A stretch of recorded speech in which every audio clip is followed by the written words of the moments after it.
Happy June 9th. That is 6-9, you weirdos. And welcome back to the Goose Sports Podcast, the only podcast that Draymond Green isn't thinking about during the game.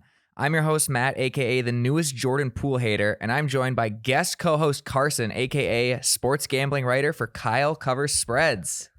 What's good, Matt? Thank you. Yeah, it's good to have you back on. I've read some of your stuff. It's really good. Yeah, you threw me off there. I didn't know you were going to throw that in. Oh, yeah, I do like this big, like dramatic intro all the time, stuff like that. I appreciate it. How long have you been writing for them now? So I've been officially writing for them for about a month now. Okay. It started during March Madness. They put on their Instagram story that they were looking for content writers, and I wrote up a mock article for them, and they emailed me back like a week later, and kind of been writing for them ever since. You've been enjoying it though? Yeah, I have. It's like my first official writing gig in the sports world, and it's a grind. You know, I gotta be putting out articles weekly. Yeah, you gotta actually watch all the games and stuff like that. Yeah. I always joke with my girlfriend when I'm watching the game and she wants to hang out, but I'm like, no, babe, I gotta watch this. I'm game working. Right I don't get mad at you when you're working, but I'm working right now. Yeah, 100%. You're doing the 2-job grind. Your stuff's really in depth too. I've noticed that. You're really into the X's and O's and adjustments, especially with the basketball stuff I've read. It's very, you know your stuff. Probably a lot more than I do, that's for sure. Yeah, so I try to be analytical with it. So I'll do my research going into it, because as a sports gambler, and people that are reading the content, I feel like they want to get an unbiased view of it, because I'm not the one making the picks. That's Kyle Covers who's making them. So I'm trying to just give them an unobjective viewpoint by throwing key stats in there, key matchups, key injuries, and just kind of give them the information to let them ultimately decide what they want to do with that. Yeah, you're just providing the information, letting them make their decision based off of that. And that keeps you not liable to if they pick the wrong thing, because you gave them all the information you had at least. Exactly. I can't be saying, Celtics in 4, Yeah, no locks of the week, anything that. I'm not giving locks though. I'm just, helping out, providing, that background information. Yeah. How has your gambling been going lately? So ever since I started writing, I've kind of taken a little step back. Mm-hmm. Like a pot dealer. I'm not smoking my own stash right now. Yeah. Can't get high on the own supply. Exactly. So I've been doing okay. I actually just had this weird encounter with Bovada. Mm-hmm. So I got a phone call from him last week, and it was a random phone call, and they go, "Hey, we got this rewards going on right now," and I couldn't really understand her or what she was saying. She was a foreign lady, so I couldn't really understand her that well. And she goes, "We got this deal going. Something about first time deposit, you get 2x the amount of money that you put in." And so Jay, our coworker Jade, a good buddy of ours, and I were out golfing last Saturday, and I think it was Avalanche was playing the Oilers that night, and we're like, fuck it, let's throw some money, get some skin in the game. Yeah. And so I deposited a couple $100, and then I'm like, wow, I got $400 in my Bovada. And so I'm like, did I win a bet? Did I something happen? And then I retraced my steps. And I'm like, damn, I forgot I did this deal with them where they're gonna double my money, I have to 5x the amount of money that I win before I can withdraw. Oh, really? So I put in 200. I have to win 1,000 to take it out. to withdraw any money. Damn, yeah. that is how they get you. Those deals always sound so great, and they've been emailing me a ton too, because my account hit 0 after the Masters. I placed a ton of terrible bets just because the risk reward for golf is so tempting for me. Yep. And yeah, lost it all. I haven't reloaded yet, but I just keep getting all the emails now with those promos. Don't do it. I know. Don't do it. I'm holding out till football season, I think. Mm-hmm. But there's been some lines with this final series that I've been pretty tempted to get back in on. So yeah, we'll see how it goes. Did you watch the game last night? Of course. Yeah. Yeah, absolutely. What were your initial thoughts? Well, so it was an interesting stat of the game was that the Celtics haven't lost back-to-back games since I think January. Mm-hmm. And so all signs were kind of pointing towards Boston. Kind of the same dynamic of the game happened once again, where the Warriors have a great third quarter, keep it close, but at the end of the day, it was kind of Boston's game to win. I kind of felt the same way.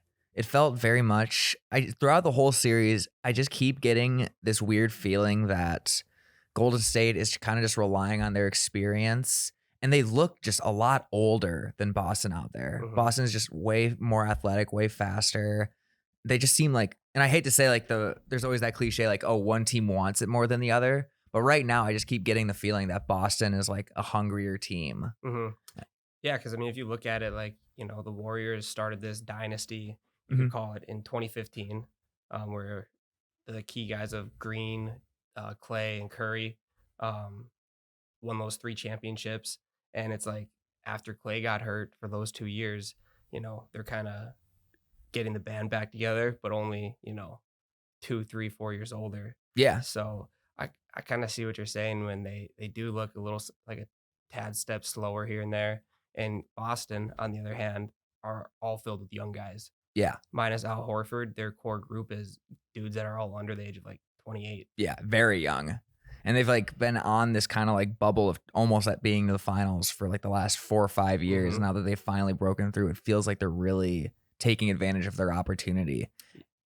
And I feel Yeah. like they're also beating Golden State at their own game a little bit. Like they're moving the ball really well, and that's always been Golden State's thing.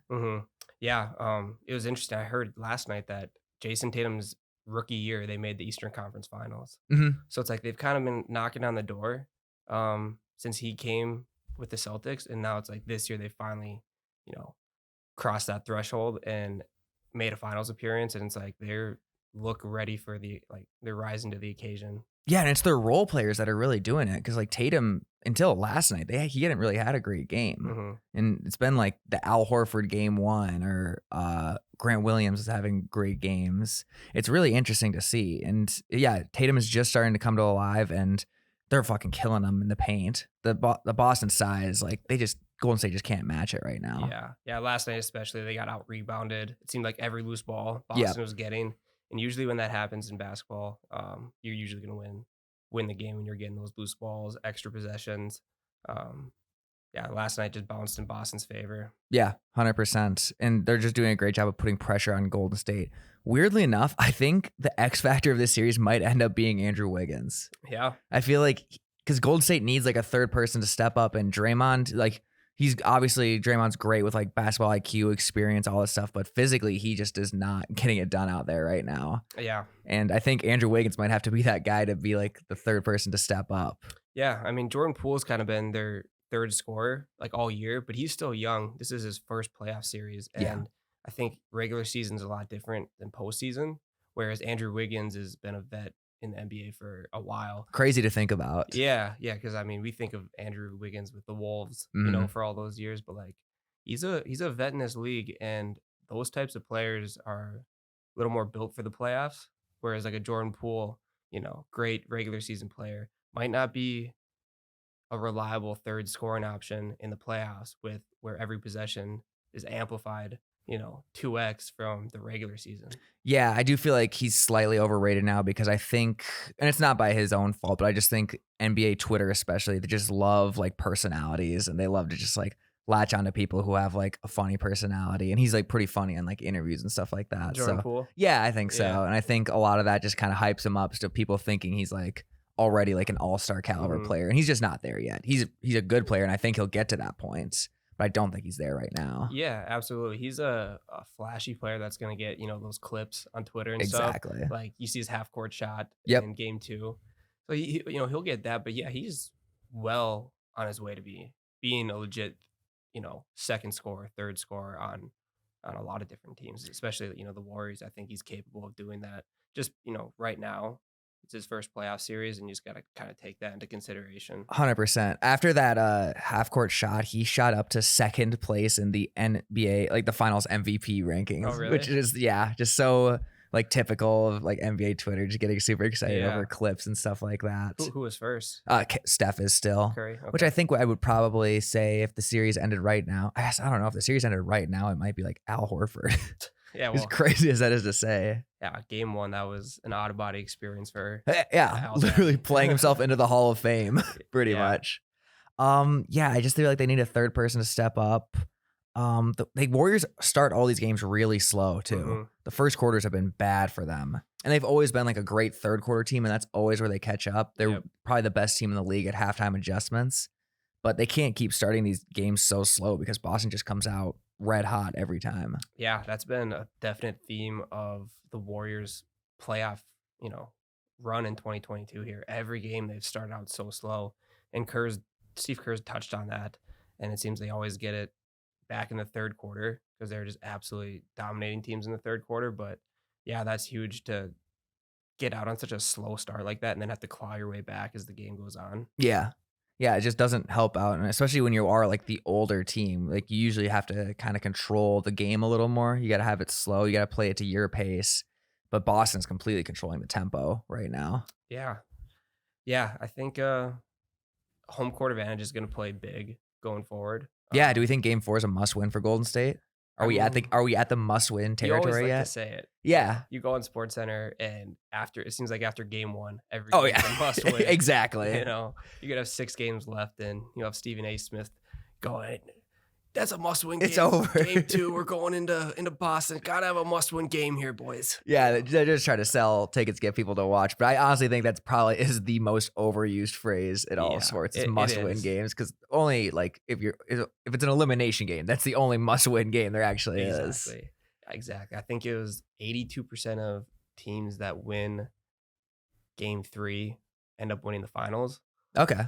So take that as you will, but game 4, it's 2-1. I don't think it's a must win. Clearly, Yeah, going back to Golden State. yeah, be going back to Golden State. LeBron proved that in 2016. Yep. Coming back 3-1 with the Cavs against the Warriors. So it's like until you're 3-1 or in an elimination game, I don't think there's no such thing as a must win. Yeah. Did you see LeBron's Instagram live last night? I did, bro. I like that. I do too. It's just so funny to see how bored he is right now. He's like tweeting about wanting to go on a podcast. Oh yeah. Asking for like show recommendations, doing Q&As. You can just tell he's not used to not playing basketball right now. Which how could you expect him to be? Oh yeah. I mean, I think he was 10 finals in a row, something Yeah. like that. But now he's just shooting in the 4-yard. I love it though. I think it's really fun to see his like family life and stuff like that. I do too. It's like he just got, he went to Cancun. He did all that after the Yeah, season. became a billionaire randomly last week. Yeah. So he's like, he's just shooting around with his kids. And it's like, at the end of the day, like, how can you hate on that guy? No, I love LeBron. Like, I mean,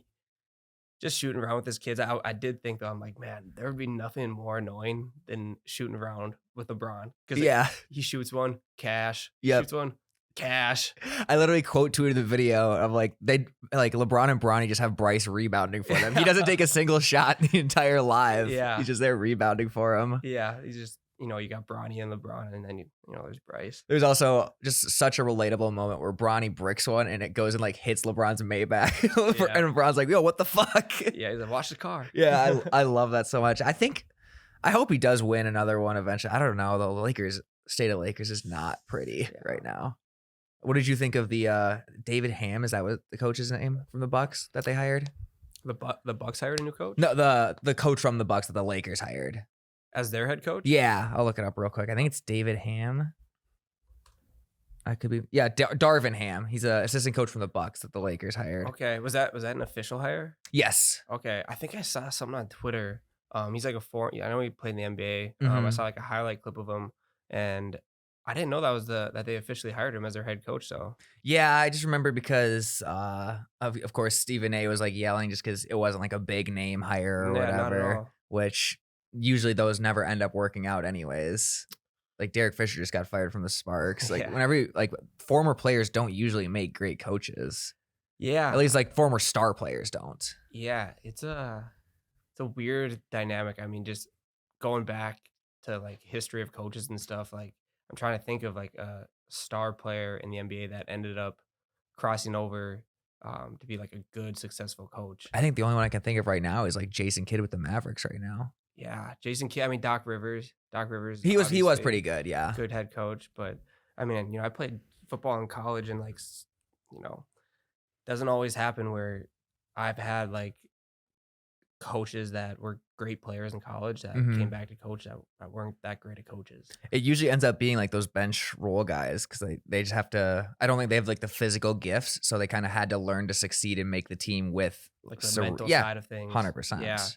Yeah, that doesn't always translate, but like the Vikings GM Kwesi, he's never even played football. Yeah, he has like such a great football mind and IQ and great connecting with people that he makes for a great GM Mm-hmm. in the NFL. So it's like that, and that's what it feels like it's trending towards. It feels like it's trending towards like the nerds or like the guys who've never played the sports that are succeeding because they've been like detached from it and they just understand the numbers, understand like the people aspect of it. Yeah, you kind of look at it from a different lens too than if you were a player in that position. Yeah, I think so too. Which I think gives like a unique perspective on that position. Yeah, I mean, the best player of all time, arguably, is Michael Jordan. He's probably the worst owner of all time. The Hornets are terrible. We got Miles Bridges smoking joints on Instagram Live. LaMelo's on AT&T commercials. Yeah, they're an absolute mess. I did my research on that. Miles, is it Miles Bridges? I think so. Yeah. Yeah, he's like drinking pink lemonade. Yeah. instead in a lean cup. Yep. Yeah. Yeah. He's just way out there Instagram post. Yeah. Really. It's like a wannabe rapper / baller. He does rap. I went to a Hornets game last year very randomly, and it was the one game where he like posterized someone. So he actually is pretty good. But yeah, he's also rapping on the side. Oh, yeah, he's a great ball player. He's got some heat too. He's got a few. I haven't listened to any of it. Is it good? Yeah, he's got some bars. Good for him. Maybe check it out. I might have to. Yeah. Speaking of side jobs, what are you thinking about Draymond Green? Like, he always gets under fire for podcasting after losses. I think it's the dumbest thing ever to make fun of someone for that. Okay. Because if he's gonna podcast after wins, I think it would be Bush League if he doesn't podcast after losses. I never understand what the fans want players to do. Like, should they just like go back to their hotel and just start watching film immediately? Like the whole like having side interest outside of your sport thing, I struggle with that one. Like the criticisms of it, at least. Yeah, I actually just watched the Draymond clapback video before I came up here. Oh yeah, and that's exactly what he said. He's like, when I come back to my hotel room, what do you want me to do? Do you want me to just go to sleep, or play video, like watch a film? He's like, I podcast after a win, after a loss. Like that's what I do, and I see nothing wrong with that. Yeah. And I think it honestly just makes him a little more likable because he's like owning his shit. Because he said like, yeah, he played like shit. He this whole series he kind of has. He's got 15 points, 15 fouls, 5 made field goals, and 6 turnovers in these 3 games.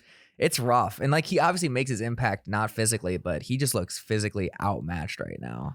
Yeah, I feel like he's trying to be like that enforcer and play that mental game with the Celtics, which like I think it was game 2. They asked the Celtics, like, how annoyed are you with Draymond? And Jaylen Brown's like, on a scale of 1 to 10, a 12. So like it kind of works, but like, when you have 15 points in the series and 15 fouls, like you got to contribute a little bit, like with the rebounds, assists, and like you got to show up on the stat sheet a little bit. Like, a little bit. Like you got guys that are gonna put up points and stuff. You can't just like be playing football and playing head games. Like I don't think there's a single player I've gone back and forth on if I love or hate more than Draymond Green. Because like I love all the stuff he does off the court, but there's been some clips this season or this series even that just look bad. Yeah. Like he put like Jason Tatum in a headlock basically yesterday. Yeah. For one of the clips, he's like, there was one clip in game 2 where he's straight up like football blocking to like clear the lane for Steph. I don't know. Do you think he's a dirty player? No, I don't think he's a dirty player. I think it's tough for anyone to be a dirty player in the NBA right now. Yeah. With the way they call the game. I think Draymond's one of those guys that you love to have him on your team and you hate playing against him as the opposing team. 100%. And if you're a Warriors fan, you probably love having him on the team. If you're not a Warriors fan, you're like, who is this clown? Fuck this guy. Yeah. 100%. Yeah, I think he's a good villain for the league. I don't think the league has too many great villains right now, and I think that's what they need. I think he's a good villain. I think Trae Young is a pretty good villain, at least for New York City. Yeah. LeBron is for a good amount of people. Kevin Durant, but I think Draymond's the one. He's probably the closest thing we have to like a Rodman or a Bill Laimbeer right now. Yeah, he wears that wholeheartedly. He has no problem being the enforcer, being the villain. Where like he makes like a good point. Like back in the day, like the Bill Laimbeers, the Mahorns, like they had guys on each team specifically to be the goon, the enforcer. Hockey has the same thing, but like other than Draymond Green, I can't think of another enforcer like that in the NBA that's going out there just to be physical, just to fuck with people, basically. Yeah, and that's why I do think I like it. But I think just physically right now it's kind of hurting him. I think if anything, he needs to ramp it up a little bit more because I think he feeds off of that. I think that's where like where his superpower is like getting in people's head, fucking with people. Obviously, he does need to start showing up with a stat sheet a little more. Mhm. Like the stats he has are rough. But he even said, like, I think on his podcast, he said he's just playing soft right now. And I think he even knows he just needs to ramp it up a little bit more. Yeah, I think when it's going well, and the rest of the team feeds off of it. Mm-hmm. But like, I feel like sometimes when it's not going well, like he throws it in the bag and is like, "Yep, I played like shit tonight. I'll own it." On to the next one. And he's already on to the next one. Yeah. Instead of like trying to fix it as it's happening, and I could be off there, but that's just like what I see, just watching the games here with him. No, I think I agree completely. I think he knows when it's a lost cause a little too early, maybe. I think he could maybe even try and turn it around, even just to set the tone for the next game. Especially when you got Clay and Curry, two arguably the best shooters of all time on your team, that can turn a 12-point lead into a tie game in 4 possessions. Exactly. Yeah, I think like they're probably the one team that's never really out of a game. And I think maybe just sometimes he just gets too emotionally spent or something like that. Because I'm sure it takes a lot out of him to be that guy. I'm sure it's just like chaotic a little bit, but yeah. I think, did you see all the stuff with Clay was saying the home crowd was like crossing the line last night, and Draymond's wife posted on her Instagram story like saying the Golden State fans or the Boston fans were cursing him out, which is trash. But then it was funny because Draymond then swore in front of his son in the postgame press conference like right away. So do you think there's such a thing as a home fan taking it too far, like the home crowd taking it too far? Yeah. I mean, this is probably with anything. Like at the end of the day, yeah, there is a line always to be crossed, but I think that line is very drawn out. Mm-hmm. You go to any sporting event, no matter what it is, you're gonna hear fans saying obscure things, chirping the opposing team. Each side has done it at one point or the other. I saw a video today of LeBron walking off the court, and a fan goes, and this is at Golden State, in Golden State, and the fan goes, "LeBron, you're a pussy ass bitch." And the security guard's like, "Watch your mouth, lady." Yep. Yeah, which is so funny because I think Draymond's wife literally posted like Golden State fans would never do something like that. It's like, 2 years ago they were doing it. What are you talking about? There's video proof of it. So it's like in the finals, everyone's competitive. Like you got Dave Portnoy sitting in the front row. I know he's got money on the game. Oh yeah, he's saying some things for sure. He put the under on everything for Draymond last night. Love that. that. And so of course he was probably leading the fuck Draymond chants. He's probably selling TV. Fuck Draymond shirts there. Yeah. So it's like everyone, and then as the villain, you're gonna get that hate. Yeah. So it's like at the end of the day, like you're playing in the finals and there's a line to be crossed, but like chanting "fuck Draymond," I don't think crosses the line. And I think that's so in character for Boston. I think that's like the NBA, I think, is so every team is kind of the exact same. So I think we need to celebrate those individualities, those unique aspects whenever we can. Because like Boston is one of those unique teams. That's their culture. Yeah, exactly. So I think to tell them to like not be that way, you're just kind of taking away from the fun. And it's funny that it was Klay Thompson because he was the one who like famously said LeBron got his feelings hurt in 2016. There's a clip of that too. I saw. Yeah, exactly. Yep. It's just Golden State. They've always kind of been a little bit of front runners. I've always kind of thought they're always like when everything's going good, it's going great, no problems. But when things don't go their way, they kind of fold. I remember Steph Curry's wife Aisha did a very similar thing where she like said the NBA was rigged during that 2016 finals collapse, stuff like that. They've always just had that culture to me that they're a little bit of front runners, and when things aren't going well, they're quick to point fingers. Yeah, it's always easiest to do that. There's good examples, like you said, of that happening with Aisha Curry thing, with Draymond's wife, with that Instagram post. But it's just headlines. They're gonna go into Friday, Game 4. No one's gonna be talking about this anymore. It's just fill in talk between now and the next game. It's just something for First Take to talk about, basically. Yeah. How do you think Game 4 and then the rest of the series goes? Like, what are you looking for? So, this isn't gambling advice or anything. This is just my pure non-financial advice. Yep. This is my own opinion, but I think Warriors take Game 4. Boston really hasn't been that good at home in these playoff series. Mm-hmm. I think coming into last night, they were 5-4. And so they're 6-4 now at TD Garden, which is a great home atmosphere to play in. Like you got the East Coast people from Boston that, That's what they do. They throw in an F word every 5 words they say. Yeah, Like, once a sentence at least. Yeah, they're a rambunctious group, and especially after Game 3, they're gonna be even more rambunctious in Game 4. But I think in these NBA finals and NBA series playoff series as a whole, whenever a team has like a game where they don't play up to their standards, they usually have a good bounce back the next game. Yeah. So Clay came back, started hitting shots. I think he had 25 last game. That was the Curry- first game it felt like Klay Thompson's been back Mhm. in a while. Yep, and Curry had a good game. He's been playing well all series. I think you'll get more out of Jordan Poole. Wiggins will continue to do his thing, and I think the Warriors will correct their mistakes. You can't expect Draymond to do what he did in Game 3. Yeah, exactly. I don't think that's gonna last forever. And he even showed back up in Game 2 again. It just might not be every other game, but if he can get like 2 or 3 more good games out of him, I think they got a chance. Yeah, I think Draymond's gonna bounce back for sure. And then just thinking about it, like these are 2 pretty evenly matched teams, and I feel like the NBA, I don't know if it's the league or the refs, but they always want to get a Game 7 in the NBA Finals. Oh yeah. So I think they're gonna make it close. They're not gonna have a 5 or a 4-1 win, No. for the Celtics. I think they're gonna draw it out, and I don't know if it's a coincidence or not, but I think this series goes 7 games, and I like the Warriors in Game 4. Yeah, I like the Warriors a lot in Game 4, and I love that you brought up that point about the refs because Steph had literally 1 free throw attempt last night, and I think he's going to get a lot more calls these next few games because they weren't getting a ton of calls at all. There's that meme about Scott Foster, how the Celtics are undefeated when he refs. Is that okay? Yeah, I think knew they're Scott 12-0 Foster. or something like that. I knew he was reffing last night, but I didn't know that stat on Yeah. I always know the Chris Paul, Scott Yep. Foster reference, but I didn't know he applied to another team as well. Yep, when he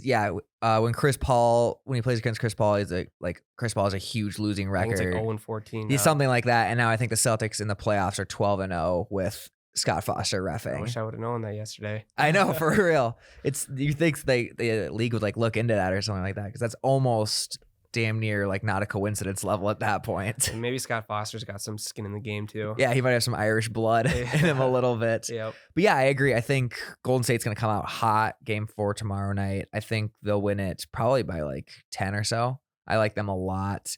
I think that the one thing to watch for, though, because Curry was hobbling off the court at the end of the game after him and Horford dove at it. And Curry's had a history with like bad ankles and stuff before. So hopefully he's not like too hurt because that could be a big deal too. Especially ankle injuries in basketball are given, and Curry's had a history of ankle injuries, Yes. but I think he'll be fine unless, he ends up tweaking it again, rolling it. That's like the only issue I'd see with that. But yeah, he kind of got rolled up on by Al Horford at the end of the game. So I noticed that as well.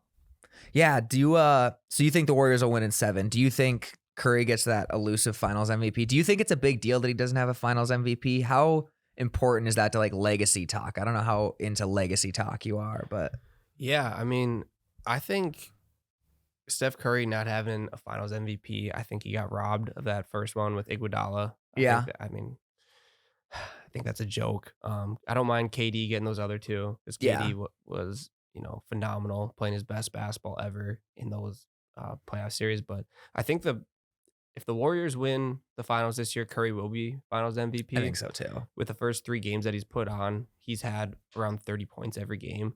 Only player to do that on either side. So I think it'll just be a matter of if the Warriors win the finals or not, it will be the determination if he wins Finals MVP or not. Because I don't even know who else it would be for the Warriors at this point. I don't think the Jordan Poole half-court shot is enough to vault him over. No. I don't think it's that big of a deal for his legacy personally, because I think people, like when people think of Steph Curry, they're not going to just think of like his stats. He has so many great moments, like so many like insane highlights. I think people remember that way more than like the numbers at the end of the day. Plus, if he wins 4 finals, who cares if he doesn't have a Finals MVP? Yeah, you can't say, oh, he got carried in those 4 finals. Like, no, like he was still absolutely playing at a high level in each of those series. But I think like when it comes to legacy, they like to add any sort of accolades like Jordan, LeBron, whoever they're comparing to has, whether that's All-Star games, finals MVP always gets thrown in there. Yes. But I think when you're talking about someone who will have 4 finals, championships, and if they just have one finals MVP, I don't really take that into consideration of like greatness. That's not an accident. Yeah, you're still making it to the finals. You're still winning the finals. I personally, I don't think a lot of people agree with this yet, but I already think Steph Curry is a top 5 player of all time. Yeah, I mean, he changed the game. Yeah, You know, 100%. if you want to make an argument, I think he changed the game, and ever since he came into the league doing that, like the league will never go back to what it was. Yeah, I'm literally doing a video on that, like a video documentary about how Steph's changed the game. Okay. Like just 3-point percentages have all gone up. Centers, pretty much every center has to be able to shoot a little bit now. Yep. Best center in the league is Joel Embiid. He can shoot. Karl Anthony Towns, another great center. He can shoot. Mhm. I can't think of a single pure center who can't shoot at least a little bit. Yeah, I can't think of any center that doesn't at least try to shoot threes. Like, Yeah, you just can't be on the court right now. It's such a weird thing.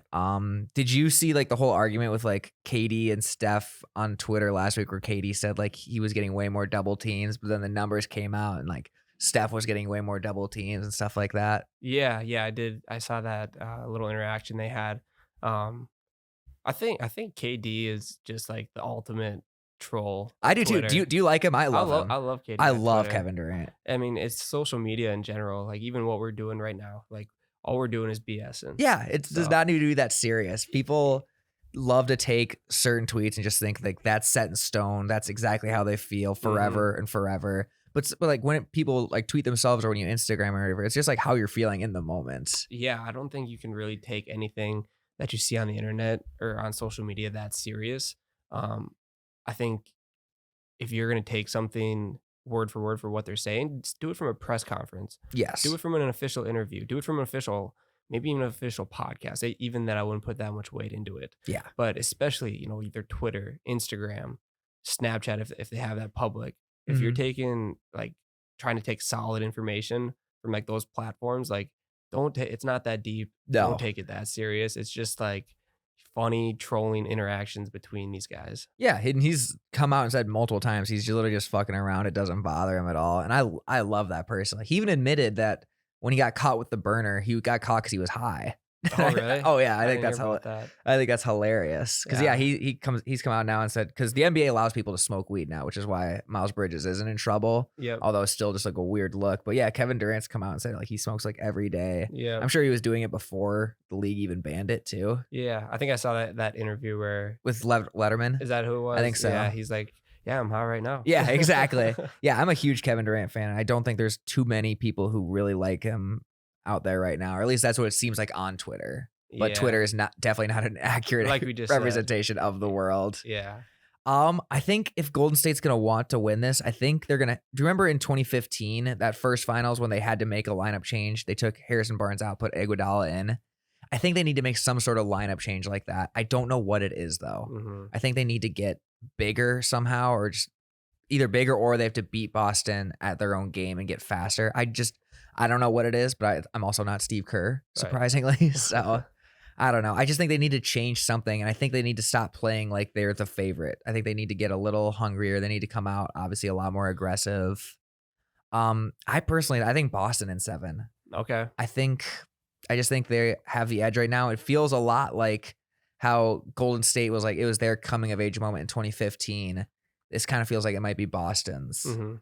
But I don't know. I agree. I do think it goes 7. I think both these teams are so evenly matched. I do feel like these are probably the 2 best teams in basketball. It's not always in the NBA. It happens more than like in the NFL, but it's not often where it's not always. It doesn't always happen where the 2 best teams are always in the finals. Just because like weird injuries will always happen, shit like that. But I do think these are the 2 best teams in the league right now. Yeah, I like that. I like that take a little bit about Boston in 7. That kind of seems like that's where it's trending right now.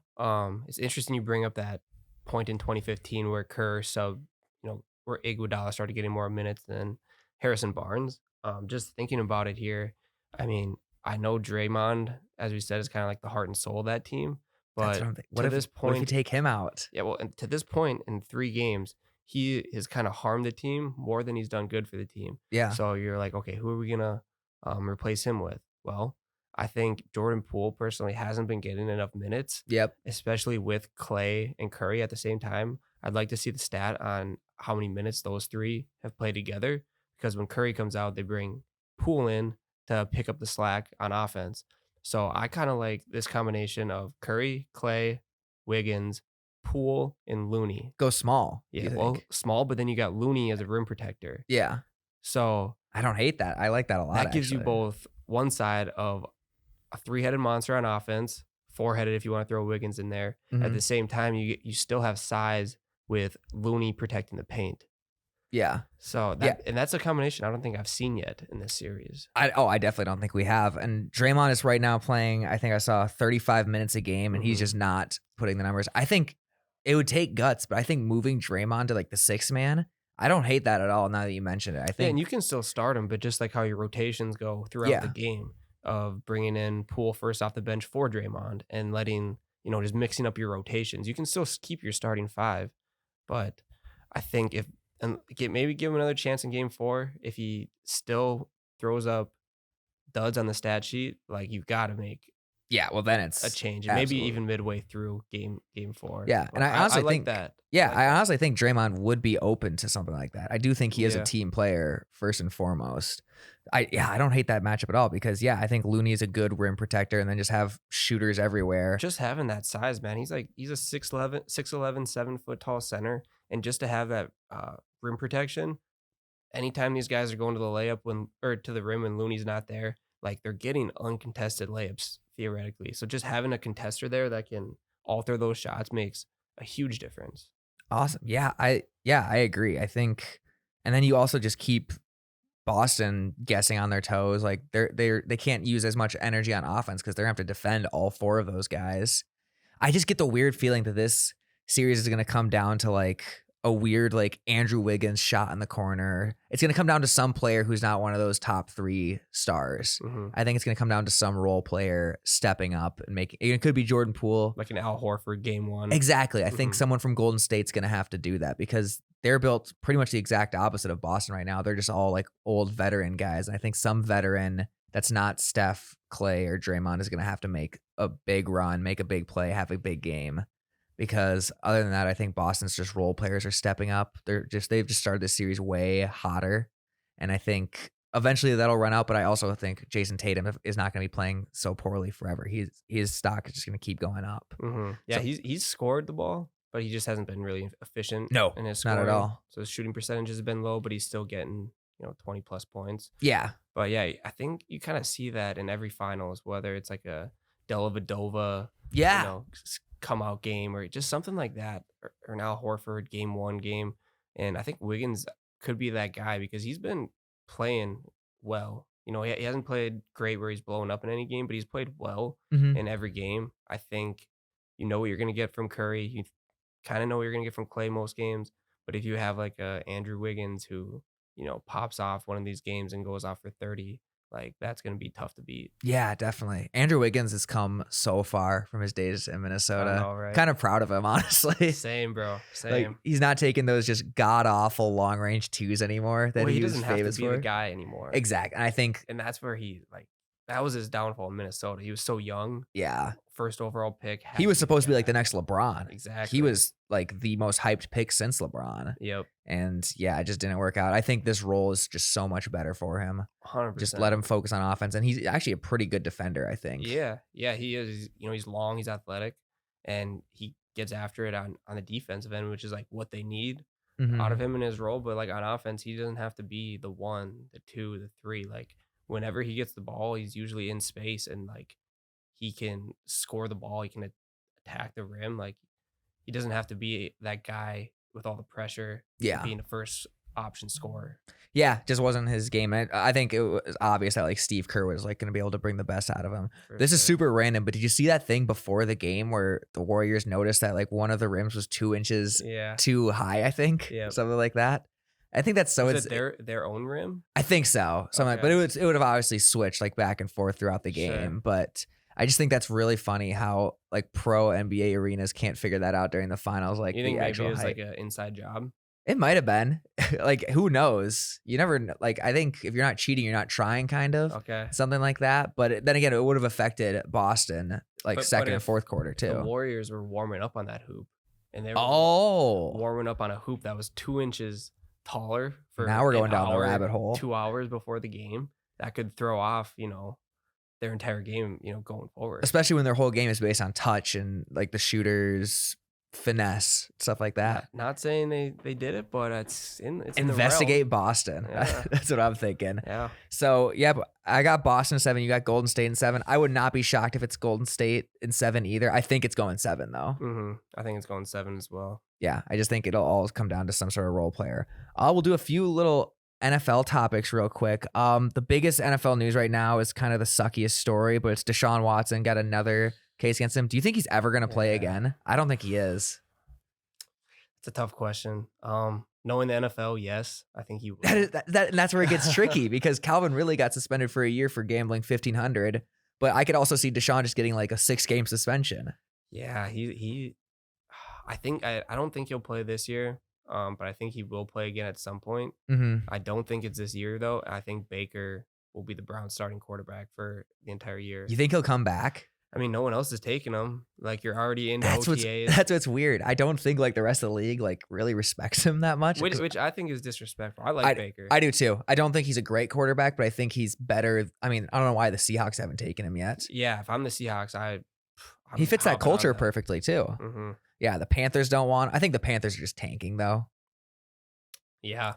Who do they got? Sam Darnold? I think they're gonna run with Darnold this year again. Yeah. I think if a team would have gotten Baker, they would have gotten him by now. I do too. So that tells me that the Browns are gonna have him for the season this year, and it doesn't look like. I don't think Deshaun's gonna play this year with everything coming out, and so I think the Browns run it back with Baker, which is a great option for him. He literally took him to the playoffs, and is a capable quarterback in the NFL. And also, do you think, like, if Deshaun does come back, that he's going to be the Deshaun Watson of old with everything going on? I mean, he hasn't played for 2 years, and the last year he played, they were such a bad team that like his stats weren't superb.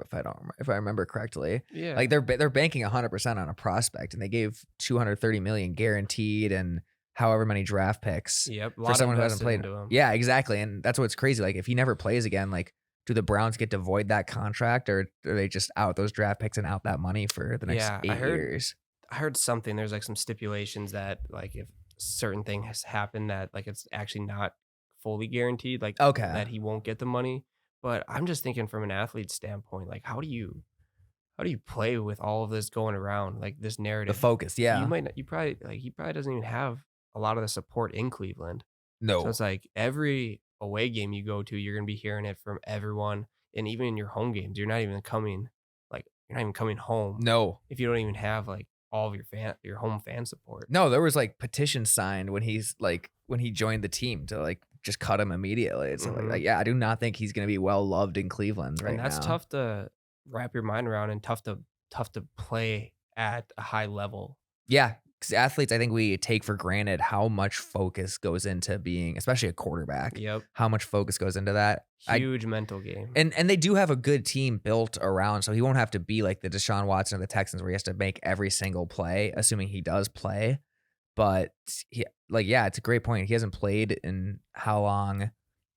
He hasn't had. When he played last, he was like everyone loved him. He was the absolute hero. Nobody had anything against him, and now we look at him in a completely different way. You got all this outside noise. You got the media. Yep. Like it's a lot for just a normal person to take in and to be able to still do your job at a high level, I think. Yeah. So I think it was such a gamble for the Browns to do it. Yeah, I can't believe they did it, man. I honestly, I've talked to Jerrod about this. I think when you're a loser, I hate to call the city of Cleveland losers, but shout out Sir Yacht. Yeah, exactly. For real. I know he misses Baker more than anyone right now, but when a team is just a loser for so long and you have that little bit of hope, I think you get desperate and you do dumb things. I think you see it with people even too. Like if someone like is kind of stuck at a job forever, but then they get like a tiny promotion, they'll go out and buy like a car they can't afford. It's kind of the same thing, I think. I just think people who have like that loser's mentality at their first chance of success, they will go out and do something flashy that might go back to bite them in the ass. Yeah, I could see that. I think the Browns' trajectory was all pointing in the right direction. And like I full on believe Baker last year was playing hurt, and He's playing super hurt, I probably think. shouldn't have even been playing. Yeah. He had a torn rotator cuff and numerous other injuries, but you had the shiny new car in front of you and Deshaun Watson, and they jumped and took it. Mm-hmm. And I think it was like if that was my team in the Browns, I would have been very upset with them taking Deshaun Watson with everything that's going on, everything into consideration when we have a fully capable quarterback in Baker Mayfield that Yeah.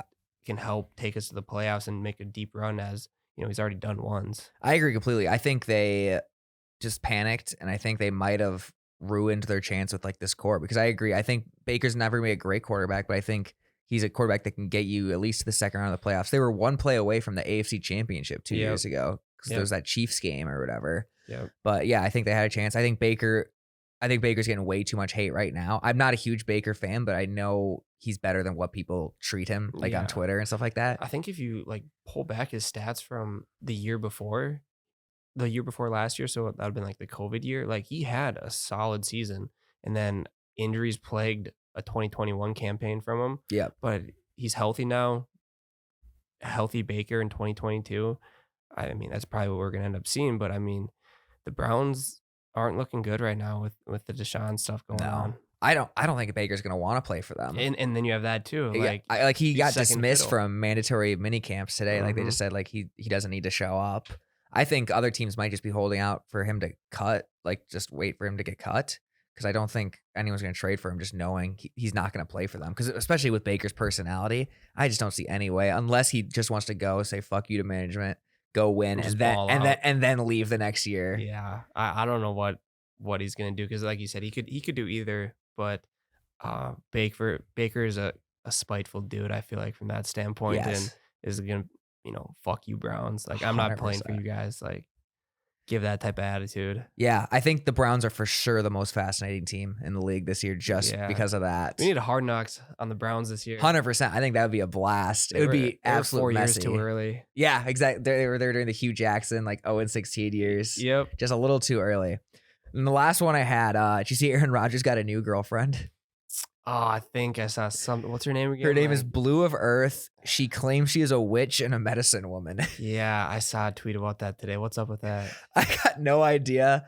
Aaron Rodgers' off-season stories are like my favorite genre of stories. He's just always doing something random, or like the girls he dates. And I hate to bring up people's personal lives or whatever, but it's just so funny to me because Aaron Rodgers has just become, I used to really like him, but just these last few years, he's become kind of unlikable. He acts like he's just too cool for everything a little bit. But I don't know.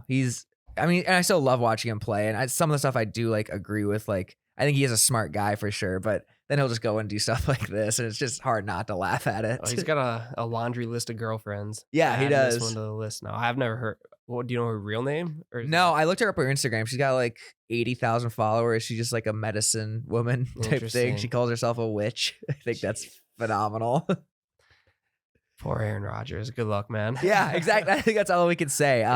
You got anything else before we wrap this one up? You got any? I guess you can't really give picks to people, but tell them where they can find your writing. Yeah, so shout out Kyle Covers. If you just go on Twitter, Instagram, at Kyle Covers Spreads, we're on there. You can click the link. The daily newsletter will be on there. I'll be writing weekly, so about 5 articles a week.